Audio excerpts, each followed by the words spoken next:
Bonjour les amis, vous êtes la Résistance et vous êtes avec les Gilets jaunes constituants en Pays de l'Uropois. Nous sommes avec Henri, soignant suspendu du collectif Santé, collectif des professionnels de santé pour le bien commun, à propos d'un retour après 2 ans de combat sur leurs travaux. Et là, ça concerne la dette des hôpitaux publics. Merci de ce partage. C'est à toi. Donc on profite toujours de ces derniers jours du mois d'août. Alors là, c'est un dernier retour sur une publication récente du collectif Santé qui a été fait par l'un des groupes. Alors ce groupe-là, c'est le groupe financement de la santé. Donc il réfléchit sur les questions de financement de la santé. Alors cette vidéo, elle est à mon avis intéressante à plus d'un titre parce que elle s'attaque euh, à la nature même de la dette des hôpitaux. Ce qu'il faut savoir, c'est que les hôpitaux en France, les hôpitaux publics, sont maintenant endettés et pour presque un tiers d'entre eux surendettés. Et donc, forcément, ça a des conséquences très importantes sur le terrain et sur les politiques qui sont décidées en interne dans chaque hôpital. Parce qu'il y a des choix à faire, il y a des arbitrages à faire. Et évidemment, avec le spectre d'une dette au-dessus, on ne raisonne pas pareil que si on était, entre guillemets, à l'équilibre. Et en fait, en creusant ce problème-là, on se rend compte que dans les hôpitaux, il s'est produit la même chose que pour la dette souveraine à l'échelle de l'État français. Pour faire très court, et je vais ensuite donner quelques clés pour expliquer ce que je vais dire là, cette dette, c'est quasiment une fake news. C'est-à-dire que les plus de 30 milliards d'euros que les hôpitaux devraient rembourser, en fait, cette dette a été artificiellement construite, créée année après année par un mécanisme tout à fait particulier qui a été mis en place et qui est totalement inconnu des populations. Et il faut un peu creuser pour se rendre compte de ça. Alors comment je peux me permettre de dire un truc pareil? Comment est-ce que le groupe a fait pour bien montrer que ces 30 milliards, je répète 30 milliards d'euros, finalement n'ont pas lieu d'être. Donc c'est l'équivalent d'une fake news en fait, de parler de cet endettement. Au passage, et avant de donner plus d'explications, il faut savoir que du coup, comme les hôpitaux sont endettés à cette hauteur de 30 milliards, ça veut dire que tous les ans, les hôpitaux français payent les intérêts de cette dette à hauteur de 1 milliard. Donc il y a 1 milliard d'argent public que les hôpitaux reversent pour payer les intérêts de cette dette, même pas pour les rembourser. Alors, l'explication, elle est en fait très simple. Et on la comprend quand on calcule d'une part ce que les hôpitaux ont emprunté d'un côté, et d'autre part ce que les hôpitaux ont remboursé de l'autre côté, année après année. Et c'est là qu'on voit que c'est une fake news, cette dette, parce que depuis 30 ans environ, c'est-à-dire depuis que cette dette a commencé à augmenter, augmenter, augmenter d'année en année, on se rend compte que les hôpitaux ont à peu près remboursé la totalité de ce qu'ils avaient emprunté.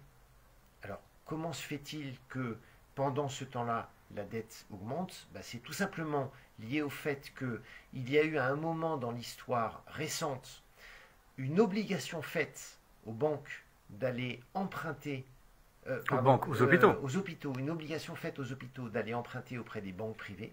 Et qui dit emprunt auprès des banques privées dit emprunt avec taux d'intérêt. Avec même pour certains hôpitaux des taux variables. Ce qui a été, entre parenthèses, une catastrophe qui est bien expliquée dans cette vidéo. Donc, ce qui veut dire que si les hôpitaux ont remboursé la totalité ou la quasi-totalité de tout ce qu'ils ont emprunté, ça veut dire que la dette de 30 milliards d'euros ne correspond qu'à l'accumulation année après année des intérêts de la dette qui s'accumulent et qui s'accumulent et qui s'accumulent. D'accord? Donc, ça voudrait dire que si on avait changé les règles d'emprunt et qu'on autorisait les hôpitaux publics, argent public, à emprunter à taux zéro, eh bien, on n'aurait pas de dette. On aurait la même qu'il y a 30 ans, c'est-à-dire 1 milliard, 2 milliards sur l'ensemble du parc hospitalier français. D'accord? Donc voilà ce qu'on explique dans cette vidéo.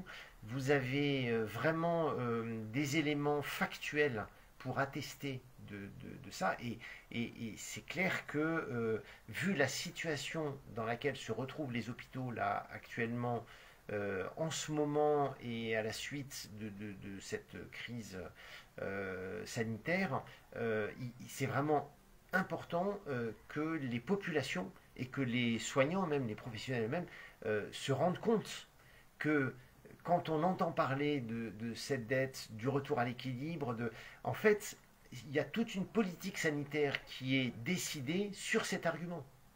Donc, après, à chacun d'en tirer les conséquences. Mais comment se fait-il qu'on en est arrivé là? Pourquoi est-ce qu'on a laissé passer de telles réglementations? Et puis, Au profit de qui? Au profit de qui? Et l'étape d'après, c'est quand est-ce qu'on arrête? Et quand est-ce qu'on assainit le système et qu'on va récupérer le pognon qui a été volé à la collectivité? Donc à vous tous les amis. Voilà. Donc voilà le type de travaux. On essaye de travailler sur le fond des problématiques et de creuser pour trouver un petit peu les réalités qui nous sont souvent masquées. Il faut dire ce qui est.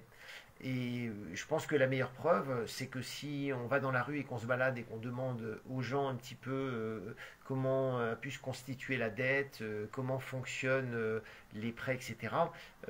Bon, je crois que peu de gens sont en mesure de répondre à ces questions. Donc c'est très important de diffuser ces informations-là. La vérité. Finalement, la vérité, que la vérité éclate pour qu'on puisse assainir la situation et venir en aide aux hôpitaux qui sont littéralement en train de craquer, en fait. Hein. Éveil des consciences, c'est à chacun de nous, chacun de nous, au niveau de nos familles, au niveau de nos relations, au niveau des amis. Après individu, voilà. Chacun fait son boulot comme un petit colibri. Et au final, il y a des choses qui changent, des mouvements énormes et tectoniques qui sont en train de se produire. Merci pour tout. Je finirai sur un mort à la dette, à bas l'usure et vive le bien commun. Absolument. Et on est tout à fait d'accord au sein du collectif. Enfin, là, je parle en mon nom, mais je pense que les collègues du collectif sont tout à fait d'accord avec l'usure n'a absolument pas sa place dans le système de santé, dans le système de soins. Il faut absolument en finir. Donc, mort à la dette, mort à l'usure, on souscrit totalement. Voilà ce que je dirais. Je finirais peut-être par donner des nouvelles. Là, pour le coup, là, c'était un flashback sur les 2 dernières années de combat du collectif. Là, il y a 2 travaux qui vont sortir pour la rentrée, en tout cas dans les semaines qui viennent. Un travail qui est un tutoriel, un nouveau tutoriel qui va être, à mon avis, très important de s'approprier parce que c'est sur une question tout à fait pointue. C'est la question de la déclaration des effets secondaires après ces injections de thérapie génique qui sont faites. Il y a des effets secondaires et en fait tout un chacun, n'importe qui peut les déclarer. Et il y a un gros défaut dans le cadre de la pharmacovigilance de déclaration. C'est-à-dire qu'on pense qu'il y a peut-être que 5, maximum 10% des effets réels qui sont déclarés. Donc c'est vraiment une sous-déclaration assez énorme et assez catastrophique du coup. Et donc il va y avoir un tutoriel qui va sortir pour indiquer comment est-ce que tout un chacun peut déclarer pour un membre de sa famille, etc. On n'a pas besoin de passer forcément par le médecin qui généralement n'aura pas le temps ou qui n'osera pas faire le lien. Où est un lâche, où est un corrompu, où est un Mengele, voilà. On n'ira pas au bout de cette procédure de déclaration alors qu'elle est ouverte à tout le monde, à tout un chacun. Et puis le dernier travail qui va sortir, c'est un travail qui a été fait sur l'état d'urgence sanitaire qui nous est imposé depuis 2 ans, qui vient tout juste d'être levé, mais qui est remplacé par un état de veille sanitaire. Donc voilà, c'est un travail de fond pour montrer en fait toutes les conséquences d'une part de cet état de vigilance sanitaire et surtout cet état d'urgence puis de vigilance sanitaire et surtout pour montrer que finalement il remet en question dans sa durée, il finit par remettre en question un certain nombre de principes démocratiques et un certain nombre de principes constitutionnels. Donc dans ce travail, il y a les textes qui sont rappelés et on montre quelles sont les dérives qui se mettent en place, qui se sont installées dès lors que l'état d'urgence sanitaire a été prorogé. Alors au début c'était pour 2 mois, puis 3 mois, etc. Sauf que on a eu 2 ans d'état d'exception. Donc au bout de 2 ans, ça n'est plus une exception. Et d'ailleurs, dans cette vidéo, il est rappelé que sur ces 7 dernières années, la France a vécu sous état d'urgence pendant 5 ans. Au début, c'était pour les attentats. Et puis ensuite, c'était pour la crise sanitaire. Tout donc, ça, c'est du contrôle de la population par la peur? En tout cas, il y a un vrai problème avec notre démocratie et à un niveau supérieur avec notre constitution qui est bafouée, on peut le dire. Alors cette constitution, elle a été écrite par ceux qui devraient en avoir peur, les représentants politiques, en mandat représentatif, qui ne représentent finalement que leur carrière personnelle, et les intérêts de ceux qui les ont financés au niveau de toute leur longue carrière professionnelle de représentants.